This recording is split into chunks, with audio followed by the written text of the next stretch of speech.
2024 has marked as a record year with 2 million cancer cases diagnosed in the United States alone, demanding for an urgent need of more effective treatment. Current drug delivery technologies lack in efficiency and efficacy because of its multitasking nature involving targeting, control release, and immune evasion. We tried to tackle this problem in our lab by taking inspiration from these ants that divide a larger problem into simpler tasks and give those to different groups of ants that can perform them more efficiently. But don't worry, we are not using ants to cure diseases, but we are trying with drug-loaded enzyme-coated particles.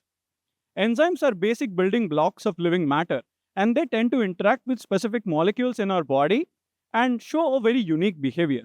As I, or most of us, move towards a delicious smell of freshly baked cake, these enzymes tend to interact and move towards specific molecules, react with them, and create products. Now, in my research, I figured out a system where acid phosphatase, first enzyme, interacts with glucose 6 phosphate and creates product glucose that act as a fuel for the second enzyme, glucose oxidase. Now we have two families of particles that can communicate with each other. A very, very interesting observation that first set of particles are running faster towards the gradient and the second set is following it in a slower pace, just like a predator-prey system.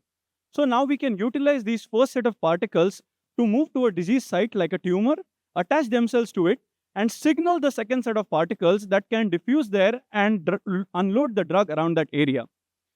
Now, targeted drug delivery technology market is predicted to soar to $2.1 billion in next 10 years. This surge in market gives us a boosted opportunity to create more novel technologies and pave a pathway for better and healthier future. I'm Aditya Sapre and this is my pitch. Thank you.